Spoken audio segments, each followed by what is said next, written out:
akan deklarasi firman Tuhan bersama-sama. 2, 3. Aku percaya firman-Mu berkuasa.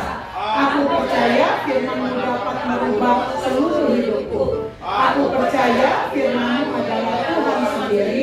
Aku siap untuk menerimanya dan melakukannya dalam nama Yesus. Amin. Haleluya. Shalom Bapak Ibu. Shalom. Haleluya. Saya sungguh merasakan ada sukacita yang luar biasa di tengah-tengah kita pada pagi hari ini. Amin. Amin. Apakah Bapak Ibu melihat ada sesuatu yang berbeda pada pagi hari ini? Ada. Ada. Apakah itu? Uangnya laki-laki semua. Yuk kita berikan tepuk tangan yang terbaik untuk para pelayan mimbar kita pada pagi hari ini ya. Benar-benar pertama kali selama saya ada di GBI WTC Cilegon, pertama kali semua yang melayani di mimbar adalah laki-laki. Ya, kita percaya ya Bapak Ibu bahwa dari tempat ini lahir kita semua yang benar-benar mengasihi Tuhan. Firman Tuhan katakan bahwa kunci berkat di dalam sebuah rumah tangga ada di laki-laki. Jadi kalau kita bayangin Bapak Ibu, kalau yang melayani di tempat ini kita semuanya ada laki-laki ya, bukan berarti perempuan gak diberkati, enggak. Tetapi kunci kebahagiaan, kunci berkat semuanya ada di kepala rumah tangga, ada di laki-laki. Jadi kalau laki-laki melayani Tuhan Bapak Ibu, ada pagar tersendiri yang Tuhan kerjakan di dalam kehidupan mereka ya. Jadi kalau sejak muda kita lihat anak-anak dewasa muda kita yang luar biasa ya. Kita percaya bahwa pada saat sejak dini mereka melayani Tuhan, sampai kapanpun mereka tetap akan melayani Tuhan. Amin.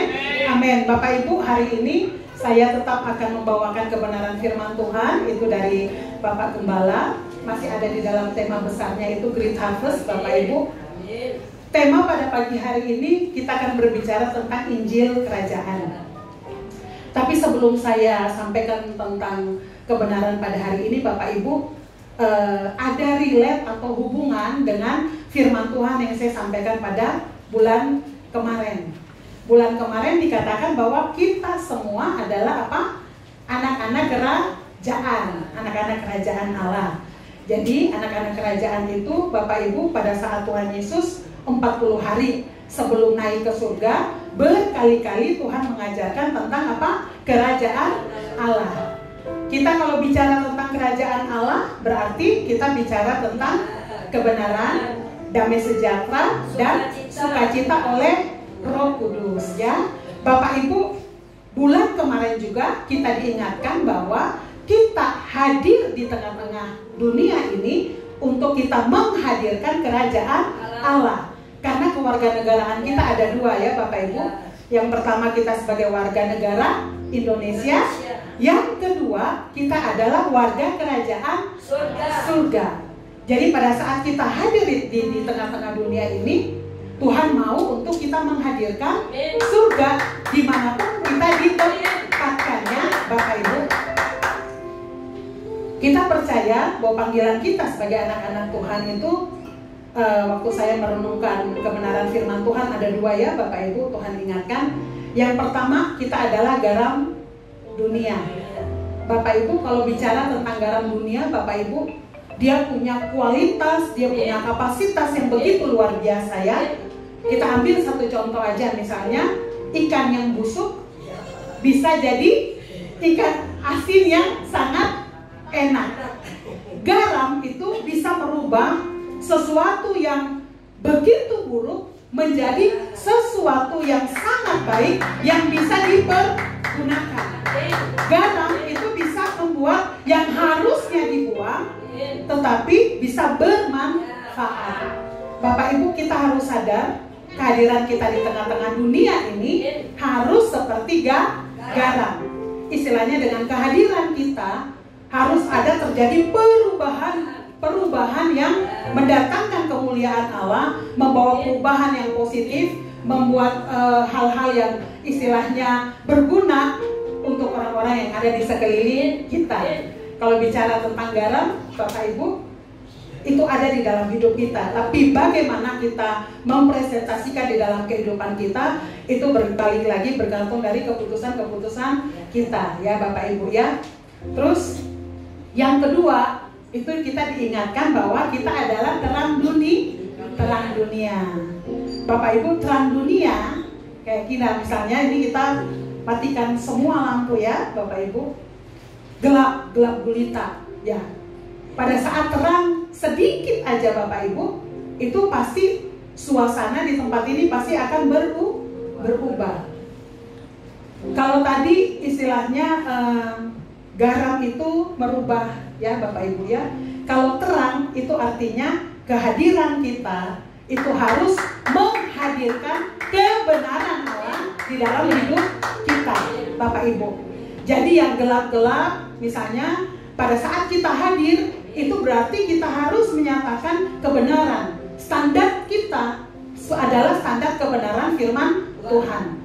Kalau kita nggak sadar Bapak Ibu, bisa jadi malah yang terbalik di dalam hidup kita. Pada saat kita hadir malah kita membungkus kebenaran. Kenapa kita membungkus kebenaran? Ya bisa karena intimidasi, bisa karena takut ya Bapak Ibu ya. Kadang-kadang tanpa kita sadar, saat kita berhadapan dengan orang-orang besar yang gak seiman dengan kita, nyali kita bisa ciut ya Bapak Ibu. Jadi kita lupa bahwa sebenarnya yang ada di dalam kehidupan kita itu Allah yang luar biasa. Bapak Ibu, kenapa saya istilahnya sedikit mengulang tentang apa yang kita sudah pelajari bersama-sama ya pada bulan kemarin, itu supaya pada saat kita belajar tentang Injil Kerajaan itu kita benar-benar sadar ya, karena Injil Kerajaan itu kita belajar tentang kabar baik yang ada di dalam hidup kita, yang harus kita hadirkan di tengah-tengah dunia ini, tapi juga ada hal yang harus kita lakukan di dalam kehidupan kita. Jadi Bapak Ibu, siapapun kita, apapun keberadaan kita, kita punya kualitas, punya kapasitas yang luar biasa. Nanti kita akan belajar Injil Kerajaan itu di Taman Eden Bapak Ibu. Pada saat kita mau melakukan kebenaran, tentunya ada yang gak suka ya Bapak Ibu, yang mau menarik kita keluar daripada rencana Tuhan dengan caranya. Oke Bapak Ibu, mari kita sama-sama membuka di dalam Matius 24. Hari ini kita belajar tentang Injil Kerajaan, Bapak Ibu. Nanti pada akhir kita tahu Injil Kerajaan itu apa ya Bapak Ibu. Kalau Injil, kalau kita lihat di dalam kitab Perjanjian Baru, Injil itu ada 4 kitab ya Bapak Ibu, Matius, Markus, Lukas, Yohanes. Dan kalau kita lihat dari isi Injil, itu semuanya menceritakan tentang Tuhan Yesus. Jadi pada saat Tuhan Yesus akan datang, pada saat dia ada di tengah-tengah dunia, terus pada saat dia mati dan dia dibangkitkan bahkan setelah kebangkitan. Jadi semua Injil itu berbicara tentang Tuhan Yesus, berbicara tentang kabar baik. Matius 24. Bentar.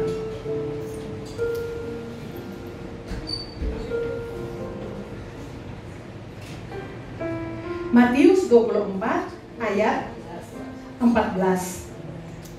Dikatakan, kita baca bersama-sama 2, 3. Dan Injil Kerajaan ini akan diberitakan ke seluruh dunia menjadi kesaksian bagi semua bangsa. Sesudah itu barulah tiba kesudahannya. Bapak Ibu, bulan kemarin kita juga sama-sama belajar, kita juga sama-sama ingat bahwa kesudahan segala sesuatu, kedatangan Tuhan Yesus yang kedua kali akan terjadi pada saat Injil sudah diberitakan, sudah terdengar ya Bapak Ibu ya.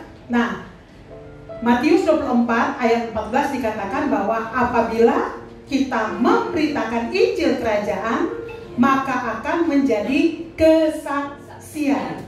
Jadi Bapak Ibu, pada saat kita hadir dimanapun, pada saat kita memberitakan tentang kematian Tuhan Yesus, tentang kebangkitan Tuhan Yesus, itu akan menjadi kesaksian.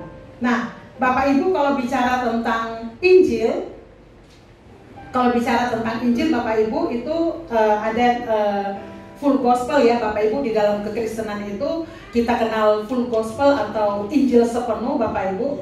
Itu ada bahasnya banyak ya Bapak Ibu ya. Ada yang membahas tentang Injil keselamatan.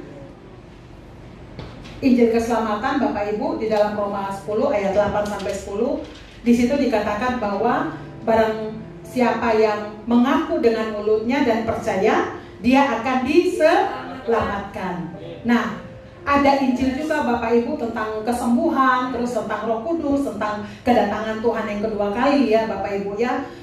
Tapi kita mau membahas hari ini tentang Injil Kerajaan. Nah, Injil Kerajaan ini Bapak Ibu kita buka dahulu di dalam Kejadian 3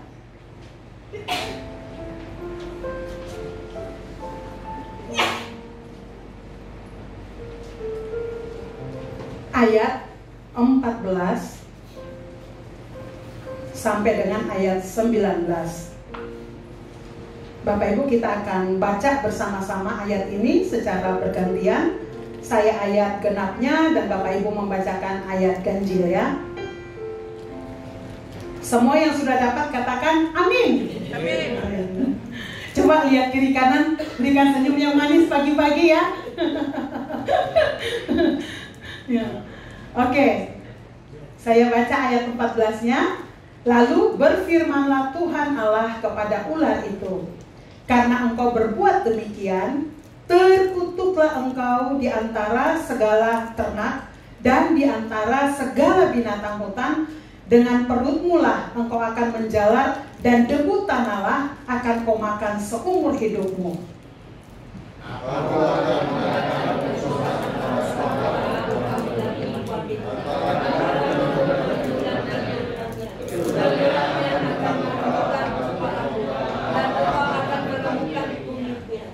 Firman-Nya kepada perempuan itu, susah payahmu waktu mengandung akan kubuat sangat banyak. Dengan kesakitan engkau akan melahirkan anakmu, namun engkau akan berahi kepada suamimu, dan ia akan berkuasa atasmu. Lalu firman-Nya kepada manusia itu, karena engkau mendengarkan perkataan istrimu dan memakan dari buah pohon yang telah kuperintahkan kepadamu, jangan makan daripadanya, maka terkutuklah tanah karena engkau. Dengan bersusah payah engkau akan mencari rezekimu dari tanah seumur hidupmu. Semak duri dan rumput duri yang akan dihasilkannya bagimu, dan tumbuh-tumbuhan di padang akan menjadi makananmu. Dan engkau akan mencari makananmu sampai engkau kembali lagi mencari dari tanah, karena dari situlah engkau diambil, sebab engkau debu dan engkau akan kembali menjadi debu. Amin. Bapak Ibu, kita belajar tentang Injil Kerajaan yang ada di dalam Kejadian 3 ayat 14 sampai 19.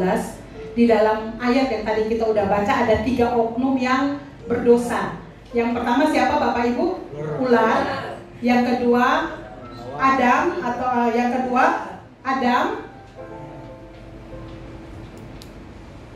Bentar. Nah, ular, Adam dan Hawa, Bapak Ibu. Bapak Ibu, di sini kita sama-sama belajar bahwa akibat dosa harus menerima kutuk sebagai konsekuensinya. Kalau kita lihat Bapak Ibu, Taman Eden itu bicara tentang apa Bapak Ibu? Tentang segala sesuatu Tuhan siapkan yang terbaik untuk manusia. Tetapi semua itu berubah karena manusia jatuh ke dalam dosa. Kalau dosa itu disebut hamartia ya Bapak Ibu. Hamartia itu berarti salah sasaran. Jadi pada saat manusia jatuh ke dalam dosa, maka semuanya menjadi berubah. Dan dikatakan bahwa akibat dosa itu harus menerima kutuk sebagai konsekuensinya Bapak Ibu. Kayak ular Bapak Ibu, pada saat kita baca ayat ini, kita pernah nggak berpikir ular itu bisa bicara dan bisa duduk di kursi? Kita kebayang ya, karena setelah kita lihat ular yang saat ini, itu kan setelah dia dikutuk. Tapi pada saat dia awal diciptakan Tuhan, Bapak Ibu, kemungkinan besar mungkin dia seperti kita, hanya cuma tangan kaki ya beda kali ya. Cuma saya benar-benar istilahnya kalau merenungkan itu, bisa kita duduk, kita ngobrol seperti ini. Bapak Ibu kebayang nggak? Kita duduk sebelum dikutuk, ngobrolnya sama ular yang besar-besar itu ya, ular kobra, ular piton yang kalau saat ini kita lihat kayaknya ngerinya luar biasa ya. Binatang yang paling saya takutin itu ular. Nah, di sini dikatakan bahwa terkutuklah engkau dari segala binatang. Pada saat manusia dikatakan kalau kita lihat ya, Hawa yang mungkin ya ini sebelum dikutuk mungkin melahirkan gak akan sesusah sekarang ya Bapak Ibu ya. Jadi dia harus bersusah payah, tapi dikatakan bahwa dia tetap berakhir terhadap suaminya dan suaminya berkuasa atasnya. Kalau kita ingat Bapak Ibu, ini sebenarnya bagian dari kutuk terhadap kita sebagai perempuan.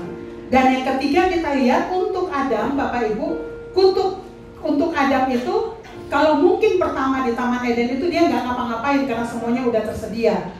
Dia hanya cuma mungkin duduk hari-hari entah nggak tahu nggak ngapain ya gitu ya. Tapi dikatakan bahwa pada saat dia jatuh ke dalam dosa, akhirnya dia harus bersusah payah, harus bekerja secara luar biasa. Saya kayak kalau hari-hari misalnya saya ngelihat suami saya ya Bapak Ibu, kalau pada saat kerjain proyek di perumahan, mungkin pulang tuh nggak selelah kalau dia sedang kerjain proyek di pabrik. Kalau kerjain proyek di perumahan ya, mungkin bisa kasih kopi, bahkan pulang masih bisa bawain roti ya buat istri anak gitu. Kalau pulang dari pabrik itu kelihatan kayaknya capek banget. Baju pergi bersih, pulang debu penuh semua Bapak Ibu. Tapi itu sebenarnya bagian dari kutuk akibat dari dosa ya Bapak Ibu ya di Taman Eden Bapak Ibu. Bapak Ibu kita lihat di sini pada saat manusia jatuh ke dalam dosa, Tuhan mengalihkan kutukan ke tanah karena dosa yang dilakukan manusia. Sebelum kita masuk lebih jauh Bapak Ibu,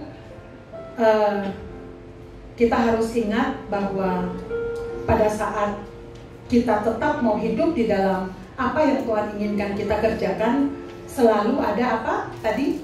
Iblis ya, selalu ada ular, selalu ada apa? Godaan untuk kita meninggalkan rencana Tuhan di dalam kehidupan kita. Kita harus selalu waspada di dalam kehidupan kita. Kita harus selalu berjaga-jaga Bapak Ibu, karena dikatakan bahwa iblis berjalan berkeliling seperti singa yang mengaum-ngaum, karena dia siap menelan siapa yang dapat ditelan Bapak Ibu. Tujuan satu Bapak Ibu, iblis untuk istilahnya mencobai kita, mengeluarkan kita daripada kehendak Tuhan, karena dia yang pengen berkuasa Bapak Ibu. Jadi pada saat kita tidak hidup seperti apa yang Tuhan mau, berarti kita sedang tunduk kepada kuasa kegelapan ya Bapak Ibu ya. Nah, kemarin saya sempat merenungkan Bapak Ibu di dalam Yeremia 17 ayat 5. Coba kita buka ya di tempat Bapak Ibu tidak ada kebenaran firman Tuhan di dalam Yeremia 17.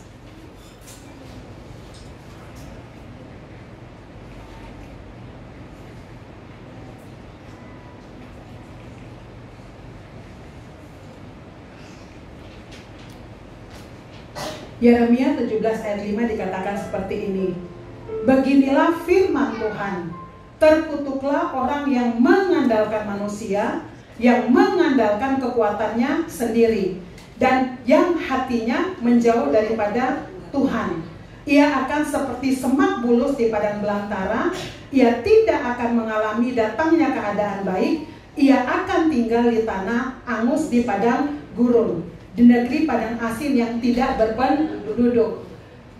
Bapak Ibu, pada saat kita melakukan dosa di dalam kehidupan kita, berarti kita sedang menjauhkan hidup kita dari Tuhan. Pada saat kita menjauhkan hidup kita dari Tuhan, otomatis yang kita andalkan siapa Bapak Ibu? Kita andalkan kekuatan kita sendiri ya Bapak Ibu ya. Dan pada saat Adam dan Hawa jatuh ke dalam dosa, itu kutuk yang terjadi itu yaitu apa? Tanah yang tandus. Kalau bicara tentang tanah, Bapak Ibu, mungkin para pengerja ya sering dengar Bapak Gembala sering berbicara kalau tanah itu berhubungan dengan kehidupan kita secara pribadi, berhubungan dengan keluarga, terus berhubungan dengan pekerjaan atau bisnis, terus berhubungan tentang pelayanan, dan yang terakhir berhubungan dengan kota ya. Ya, Bapak Ibu ya. Jadi pada saat kita jauh daripada Tuhan, pada saat kita tidak melakukan apa yang Tuhan mau, Bapak Ibu, seringkali di dalam kehidupan kita mengalami yang namanya tandus. Kita mengalami yang namanya tanah yang penuh semak belukar ya, Bapak Ibu. Dan ini Bapak Ibu dikatakan bahwa akibat tanah dikutuk yang tadi ya Bapak Ibu, karena Adam dan Hawa jatuh ke dalam dosa, yang dikutuk adalah tanah. Nah, akibat tanah dikutuk Bapak Ibu muncul semak duri dan rumput duri. Kalau rumput duri dan semak duri ini dikatakan bahwa situasi yang membuat tidak enak bagi manusia yang tinggal di tanah tersebut. Mungkin kalau petani pada saat menanam akan terlihat banget tanah yang subur dengan tanah yang tandus atau tanah yang bersemak duri Bapak Ibu. Nah, kehidupan kita Bapak Ibu pada saat kita tidak taat kepada Tuhan, pada saat kita memilih untuk mengikuti keinginan kita, atau pada saat kita jatuh ke dalam dosa, keadaan sekeliling kita pun itu juga pasti akan berubah ya Bapak Ibu ya. Mungkin untuk hari-hari ini ada hal-hal yang terjadi di dalam kehidupan kita yang mungkin kita merasa gak ada jalan keluar, atau mungkin kita merasa kayaknya kita udah berbuat banyak hal tapi sepertinya tidak ada perubahan yang lebih baik, atau mungkin saat-saat ini kita sedang bergumul di dalam kehidupan kita untuk problem yang mungkin orang tidak ketahui dalam hidup kita. Bapak Ibu, kalau dalam hidup kita seringkali kita kategorikan masalah itu ada dua ya. Yang pertama itu ujian, yang kedua adalah pencobaan. Kalau ujian biasanya Tuhan izinkan itu terjadi, tetapi istilahnya apa? Tuhan izinkan itu terjadi supaya kita semakin bergantung kepada Tuhan. Ibaratnya kalau ujian itu hal yang terjadi di luar yang tidak bisa kita kendalikan. Saya nggak tahu hari-hari ini Bapak Ibu sedang mengalami masalah apa yang berbentuk sebagai ujian. Tapi percayalah bahwa ujian itu Tuhan izinkan terjadi di dalam kehidupan kita supaya kita semakin bergantung kepada Tuhan. Dan yang kedua itu namanya pencobaan ya Bapak Ibu. Pencobaan di dalam kehidupan kita itu seperti dalam Yakobus mengatakan bahwa itu terjadi karena ada timbul dari dalam hati kita keinginan daging, keangkuhan hidup, dan keinginan daging, keinginan mata, dan keangkuhan hidup. Itu biasa ada di dalam kehidupan kita itu karena memang timbul dari dalam diri kita. Nah, biasanya Bapak Ibu, pencobaan-pencobaan itu terjadi di dalam kehidupan kita. Itu kayak contoh ya, misalnya udah tahu kita nggak boleh misalnya naik kendaraan bermotor, kita harus patuhi lalu lintas ya supaya tidak terjadi kecelakaan. Tapi kita nggak patuhi, akhirnya kita ngalamin kecelakaan. Itu namanya ujian atau pencobaan. Pencobaan. Kalau ujian itu terjadi, kita udah sebaik-baiknya, udah penuhi aturan lalu lintas, kita udah pakai misalnya udah pakai helm, semuanya udah oke. Tapi pada saat di lampu merah mungkin kita ditabrak dari belakang karena mungkin kecerobohan orang. Nah, itu namanya apa? Ujian. Jadi istilahnya di dalam kehidupan kita ada hal-hal yang terjadi yang bisa kita hindari, tetapi ada hal-hal juga yang tidak bisa kita hindari, tapi itu Tuhan izinkan terjadi di dalam kehidupan kita ya Bapak Ibu ya. Nah, jadi dikatakan bahwa muncul semak duri dan rumput duri, situasi yang membuat tidak enak bagi kita yang tinggal di tanah tersebut ya. Jadi kalau pada saat kita sedang tidak melakukan kebenaran firman Tuhan di dalam kehidupan kita dan kita mengalami jalan buntu, Bapak Ibu, kita harus kembali kepada Tuhan. Amin. Amin. Akibat dosa Bapak Ibu dikatakan, kita lihat di dalam Yesaya 24 ayat 1 sampai dengan ayat 5.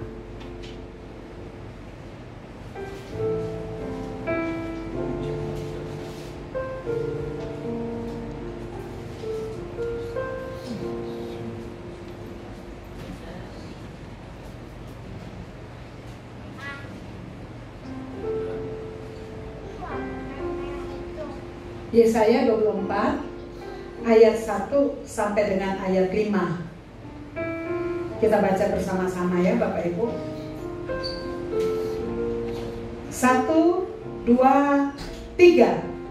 Sesungguhnya Tuhan akan melanjutkan bumi dan akan menghancurkannya, akan memberikan penugahannya dan akan menegakkan penduduknya. terus Maka seperti nasib rakyat, demikianlah nasib iman. Seperti nasib hamba laki-laki, demikianlah nasib tuannya. Seperti nasib hamba perempuan, demikianlah nasib. Seperti nasib pembeli, demikianlah nasib penjual. Seperti nasib peminjam, demikianlah nasib yang meminjamkan. Seperti nasib orang yang berhutang, demikianlah nasib orang yang berhutang. Bumi akan ditanduskan setandus-tandusnya dan akan dijarah sehabis-habisnya, sebab Tuhanlah yang mengucapkan firman ini. Bumi berkabung dan layu, ya dunia merana dan layu, langit dan bumi merana bersama. Bumi cemar karena penduduknya. sebab mereka melanggar undang-undang, mengubah ketetapan, dan mengingkari perjanjian abadi. Jadi di sini penekanannya bahwa bumi cemar karena penduduknya. apa Bapak Ibu? Karena sampah dibuang di mana-mana. Oh iya, ini tadi ada contohnya ya Bapak Ibu ya. Kalau kita mengalami semak duri itu tentang pencurian, pembunuhan, bencana alam, kemiskinan, korupsi, ekonomi turun, tandus, sulit cari makan, narkoba, free sex, dan lain-lain. Maksudnya ini keadaan-keadaan yang sebenarnya terjadi di sekeliling kita ya Bapak Ibu ya. Nah, ini dikatakan bahwa pada saat apa?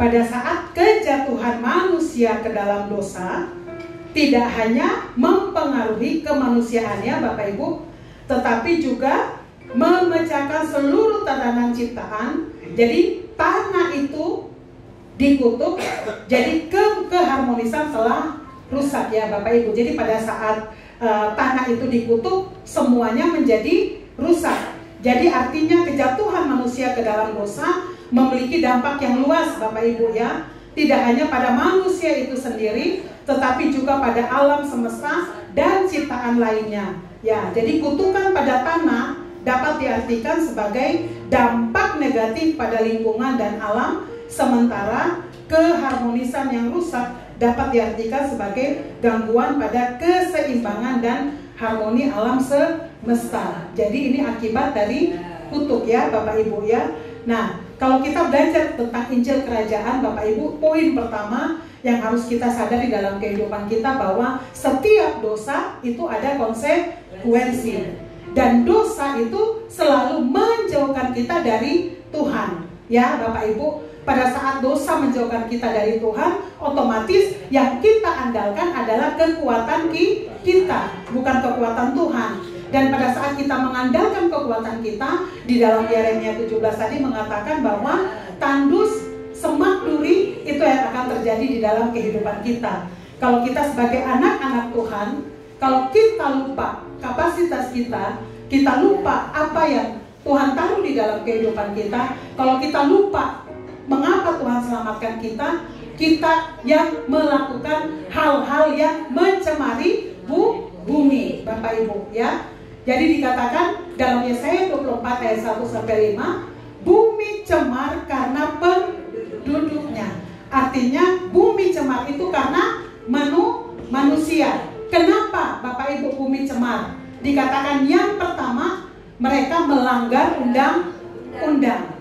Jadi pada saat Bapak Ibu kita sebagai anak-anak Tuhan, kita melakukan hal-hal yang tidak sesuai dengan undang-undang, tanpa kita sadar itu kita sedang mencemarkan bumi ya Bapak Ibu. Yang kedua dikatakan bahwa mereka mengubah ketetapan ya Bapak Ibu.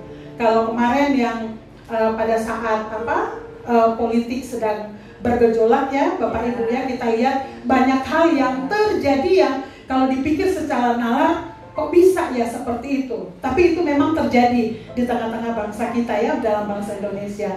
Maka kita harus perlu banyak untuk berdoa. Kita sebagai anak-anak Tuhan, kita perlu banyak berdoa untuk bangsa kita ya Bapak Ibu.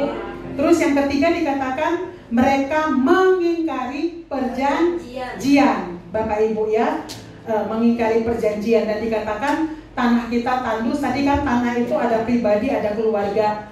Di dalam kehidupan kita Bapak Ibu, dalam keluarga kita, kalau ada hal-hal yang kita sengaja lakukan keluar daripada firman Tuhan, pasti akan terjadi tandus atau hal-hal yang tidak mengenakan di dalam kehidupan kita. Nah, di sini Bapak Ibu, Bapak Gembala kita mengatakan bahwa berperilaku benar berdampak positif pada keluarga, komunitas, dan kotaku. Sebab tanah mencatat perkataan dan perbuatanku. Bapak Ibu, di dalam Kejadian Bapak Ibu, kenapa Bapak Gembala mengangkat bahwa tanah itu istilahnya kutuk itu terhadap tanah ya Bapak Ibu. Kalau kita lihat di dalam Taman Eden Bapak Ibu, ini ayatnya saya lupa catat ya Bapak Ibu. Tapi pada saat Kain dan Habel ya Bapak Ibu, kita lihat awal terjadi pembunuhan itu karena apa Bapak Ibu? Karena ada iri hati. Waktu itu kan kita tahu bahwa yang ada di Taman Eden yaitu Adam, Hawa, Kain dan Habel. Jadi pada saat Kain membunuh Habel, kira-kira ada yang lihat nggak Bapak Ibu? Tuhan yang lihat. Kalau orang tuanya Adam, Hawa nggak lihat, tetapi yang melihat Tuhan Bapak Ibu ya. Tapi di dalam Kejadian 4, coba kita lihat Bapak Ibu, di dalam Kejadian 4.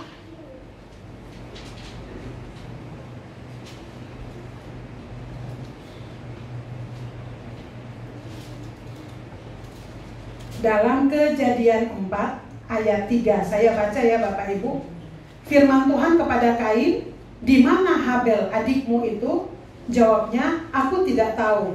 Apakah aku penjaga adikku?" Firman-Nya, "Apakah yang telah kau perbuat ini?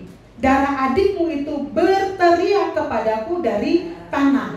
Artinya Bapak Ibu, apapun yang kita lakukan, yang baik atau yang jahat, itu dicatat oleh tanah untuk direport ke surga, disampaikan kepada surga ya Bapak Ibu. Nah, maka sekarang terkutuklah engkau, terbuang jauh dari tanah yang mengengakan mulutnya untuk menerima darah adikmu itu dari tanganmu. Apabila engkau mengusahakan tanah itu, maka tanah itu tidak akan memberikan hasil sepenuhnya lagi kepadamu.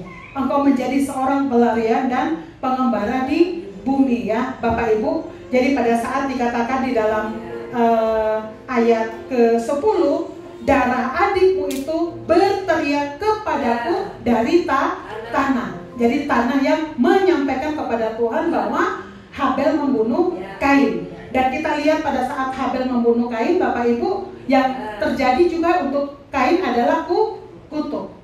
Jadi di dalam kehidupan kita Bapak Ibu, pada saat kita tidak melakukan kebenaran, pada saat kita hidup di luar daripada kebenaran, maka yang tadi dikatakan semakmuri kesulitan-kesulitan yang kita alami. Tapi pada saat kita mengalami kesulitan Bapak Ibu, bukan selamanya mungkin kita sedang ada di dalam dosa. Kadang-kadang memang Tuhan izinkan kita mengalami ujian di dalam kehidupan kita, supaya kita terus bergantung kepada Tuhan. Poin yang pertama, kita belajar tentang Injil Kerajaan Bapak Ibu. Setiap dosa yang dilakukan pasti ada konsekuensinya. Dan hal yang kedua Bapak Ibu yang kita belajar di dalam Injil Kerajaan, yaitu karya penebusan Yesus Bapak Ibu ya. Di dalam Matius 27 ayat 27 sampai 31.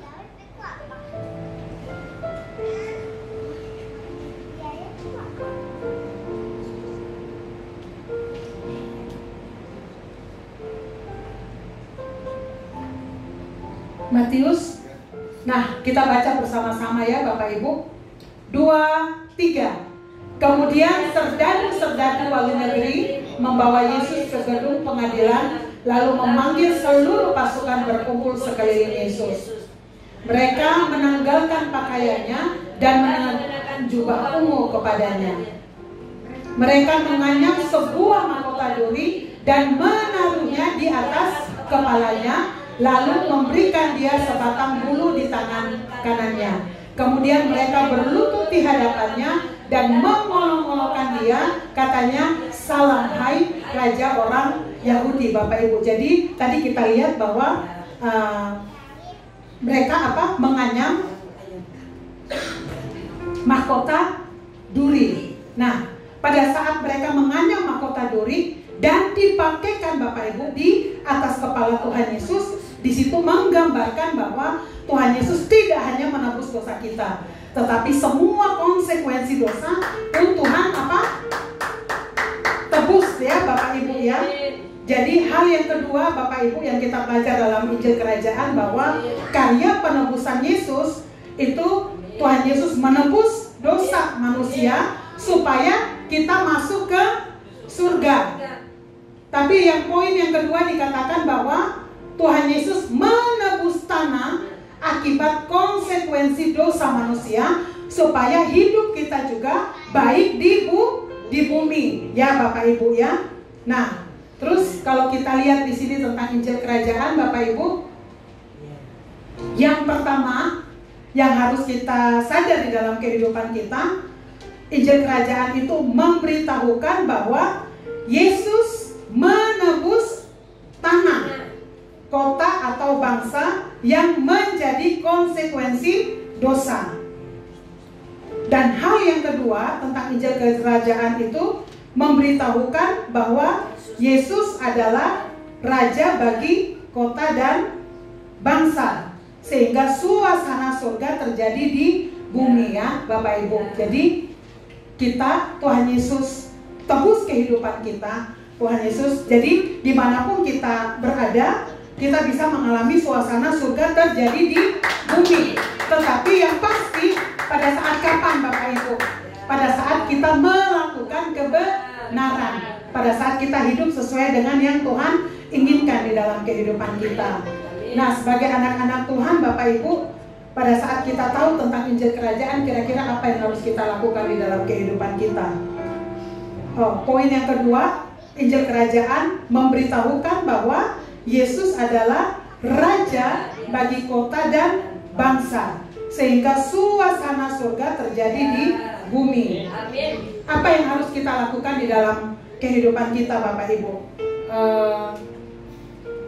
Ini enterprise-nya mengatakan seperti ini Bapak Ibu. Kebangkitan Yesus adalah awal dari proyek baru Allah untuk mengkolonisasi bumi dengan kehidupan surgawi. Ya Bapak Ibu, itulah yang dimaksud dengan kerajaan Allah ya. Artinya kebangkitan Yesus Kristus itu merupakan titik awal dari rencana Allah untuk membawa kehidupan surgawi ke bumi dan menciptakan komunitas yang hidup menurut prinsip-prinsip kerajaan Allah. Kebangkitan Yesus membuka jalan bagi manusia untuk mengalami kehidupan baru dan kita bisa berpartisipasi untuk kerajaan Allah ya Bapak Ibu ya. Dan apa yang harus kita lakukan di dalam kehidupan kita pada saat kita tahu tentang Injil Kerajaan?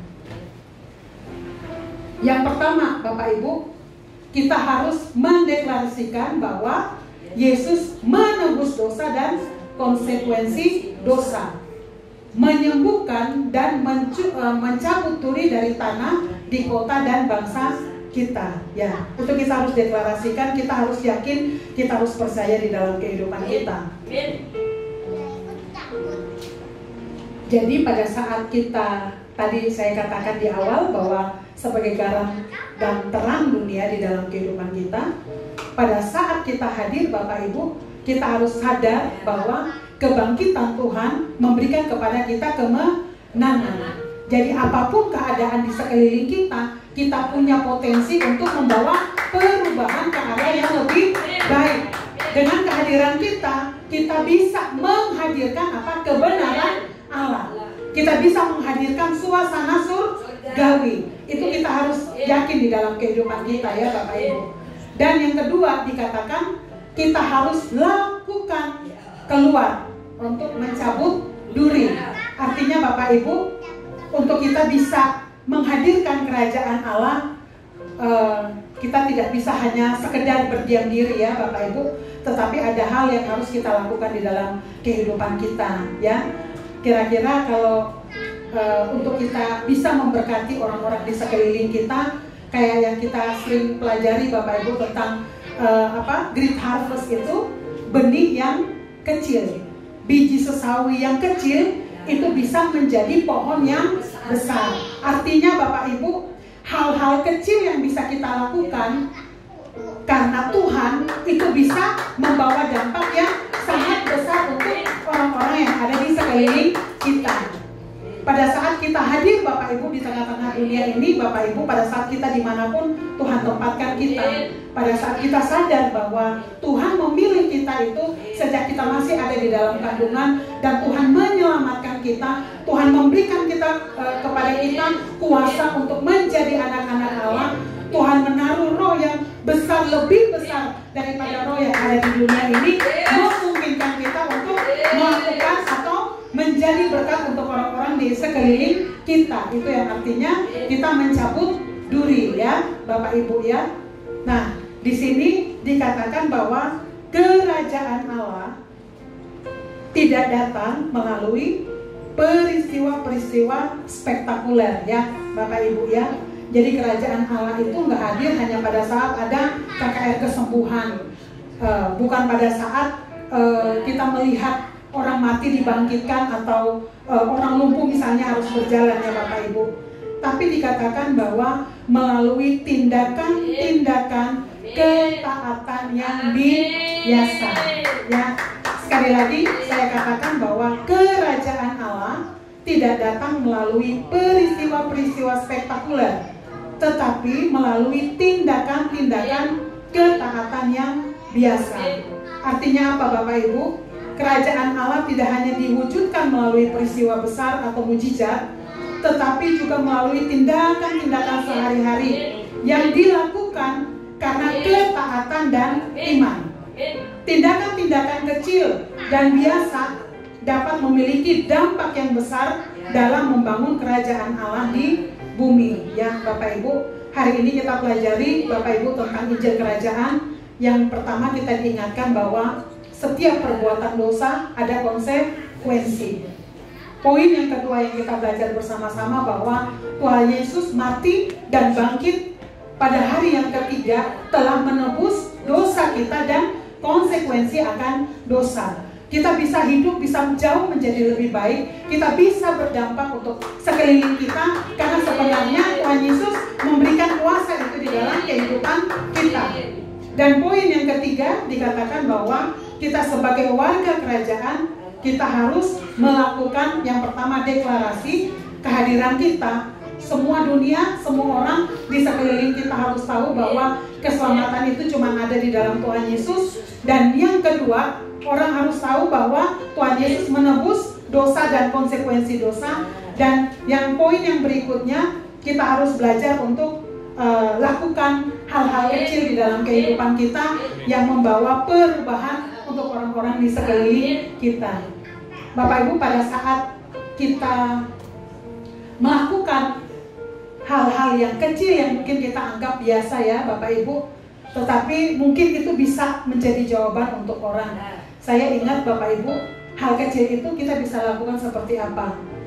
Contoh misalnya orang ada masalah datang kepada kita, kita bisa memberikan masukan atau kita bisa memberikan kata-kata untuk menguatkan. Mungkin kita nggak bisa bantu apa-apa Bapak Ibu, tetapi pada saat kita hanya duduk, kita dengar dia bercerita, minimal 50% masalahnya selesai ya Bapak Ibu ya. Dan di dalam kehidupan kita bisa menghadirkan kerajaan Allah dengan artinya kita memiliki standar kebenaran firman Tuhan di dalam kehidupan kita.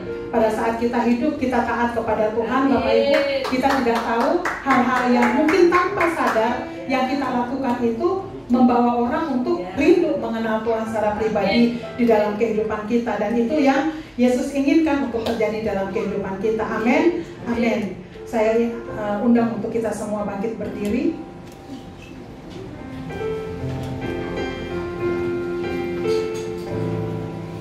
Mari kita datang kepada Tuhan. Kita sadar bahwa setiap kita sejak dalam kandungan, Tuhan telah memanggil kita, memilih kita untuk menjadi anak-anak-Nya. Tuhan memberikan kepada kita kuasa untuk menjadi anak-anak Tuhan, sehingga tidak ada apapun yang sanggup menggeser, menggoyahkan kehidupan kita. Dalam keadaan apapun kita tetap memilih untuk taat kepada Tuhan, sehingga biarlah Tuhan bisa lebih leluasa memakai seluruh kehidupan kita. Haleluya. Mari kita sama-sama angkat pujian. Kita katakan,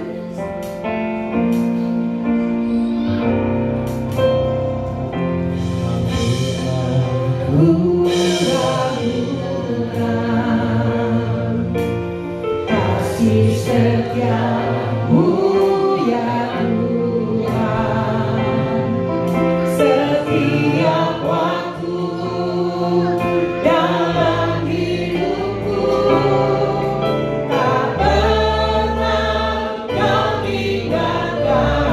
Meski langit tanpa surah, meski langit tanpa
kuatkan kami, bawa kami untuk kami berjalan di dalam kebenaran firman-Mu Tuhan, sehingga dimanapun Tuhan Engkau tempatkan kami Tuhan, kami hadirkan suasana surgawi Tuhan, kami hadirkan kebenaran Tuhan, bahwa keselamatan hanya ada di dalam Engkau Tuhan.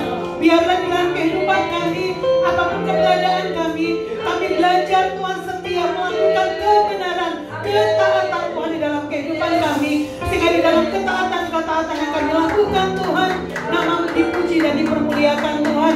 Kami memenangkan banyak jiwa untuk kemuliaan dan hormat nama-Mu Tuhan. Terima kasih untuk kehadiran-Mu di tengah-tengah kami Tuhan.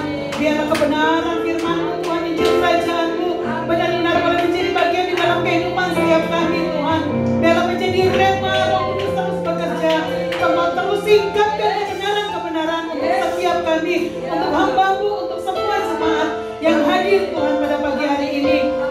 kami yang datang dalam keadaan apapun Tuhan, kami pulang dengan kemerdekaan, dengan sukacita yang daripada Engkau Tuhan. Hiburkan dengan cara dan kuasa-Mu Tuhan, yang sedang berkumpul dalam letih lesu berbeban berat Tuhan. Biarlah Tuhan datang kepada Engkau Tuhan, dan Engkau memberikan kelegaan Tuhan. Terima kasih Tuhan, terima kasih. Kamu menutup ibadah kami Tuhan dengan berkat yang terbaik yang